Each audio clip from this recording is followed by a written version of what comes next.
Couple കൗൺസിലിങ്ങിന് വന്ന ഒരു client ചോദിച്ചൊരു ചോദ്യമായിരുന്നു, മാഡം എൻ്റെ അമ്മയും വൈഫും തമ്മിൽ എന്നും വീട്ടിൽ പ്രശ്നങ്ങളാണ്. അമ്മ വയസ്സായതാണ്, അവർക്ക് കുറേ ചിട്ടയും കാര്യങ്ങളൊക്കെ ഉണ്ട്. അതൊന്നും ഇവൾക്ക് അഡ്ജസ്റ്റ് ചെയ്ത് പോകാൻ വേണ്ടിയിട്ട് പറ്റുന്നില്ല. ഈ ഒരു പ്രശ്നം കാരണം എനിക്ക് എൻ്റെ വർക്കിൽ പോലും കോൺസെൻട്രേറ്റ് ചെയ്യാൻ പറ്റുന്നില്ല. തിരിച്ച് വീട്ടിലേക്ക് വന്നു കഴിഞ്ഞാൽ ഒരു സമാധാനപരമായിട്ട് ഒരു അന്തരീക്ഷവും വീട്ടിലില്ല എന്നാണ് അവർ എന്നോട് ചോദിച്ചൊരു ചോദ്യം. ഇങ്ങനെ ഒരു പ്രശ്നം വീട്ടിലുള്ളത് കൊണ്ട് തന്നെ ഇവർക്ക് അമ്മയുടെ കൂടെ നിൽക്കണോ അതോ സ്വന്തം ഭാര്യയുടെ കൂടെ നിൽക്കണോ എന്നൊരു കൺഫ്യൂഷൻ ഉണ്ടായി. ഇത് എങ്ങനെയാണ് സോൾവ് ചെയ്യാന്ന് അറിയാതെയായിരുന്നു അവർ നമ്മളുടെ അടുത്തേക്ക് വന്നത്. ഇതിനെ നമുക്ക് സിമ്പിളായിട്ട് പരിഹരിക്കാവുന്നതേ ഉള്ളൂ. ഇന്ന് ഒരു 90% കുടുംബങ്ങളിലും ഇങ്ങനൊരു പ്രശ്നം നിലനിൽക്കുന്നുണ്ട്. പക്ഷെ നമുക്കിതിനെ ഈസി ആയിട്ട് സോൾവ് ചെയ്യാം. നമുക്ക് കല്യാണത്തിന് മുൻപ് നമ്മളുടെ പാരൻസ് തന്നെയാണ് നമുക്ക് പ്രൈമറി ഇമ്പോർട്ടൻസ് കൊടുക്കേണ്ട ആളുകൾ.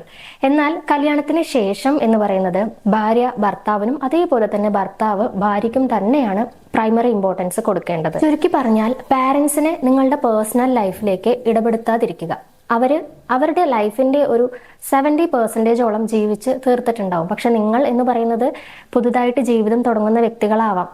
അപ്പോൾ പാരൻസിന് അവരുടേതായിട്ടുള്ള ജീവിതം ജീവിക്കാനുള്ള അവസരം ഉണ്ടാക്കി കൊടുക്കുക. അതേപോലെ തന്നെ നിങ്ങൾക്ക് തന്നെ, അതായത് ഭാര്യ ഭർത്താവിനും ഭർത്താവ് ഭാര്യയ്ക്കും തന്നെ പ്രൈമറി ഇമ്പോർട്ടൻസ് കൊടുക്കാൻ വേണ്ടി ശ്രമിക്കുക. ഇങ്ങനെ ഒരു പ്രശ്നം മുന്നിൽ വരുമ്പോൾ നമ്മൾ സാധാരണ പറയാറുള്ളത് ഭാര്യയും ഭർത്താവും സെപ്പറേറ്റ് ഒരു വീടെടുത്ത് താമസിക്കുക എന്നുള്ളതാണ് അവരുടെ മുന്നിൽ ഓപ്ഷൻ ആയിട്ട് വെക്കാറുള്ളത്. പക്ഷേ പരസ്പരം സഹകരിച്ച് മുന്നോട്ട് പോവുകയാണ് എന്നുണ്ടെങ്കിൽ നല്ലൊരു ഫാമിലി ലൈഫ് ലീഡ് ചെയ്യാൻ വേണ്ടിയിട്ട് സാധിക്കും.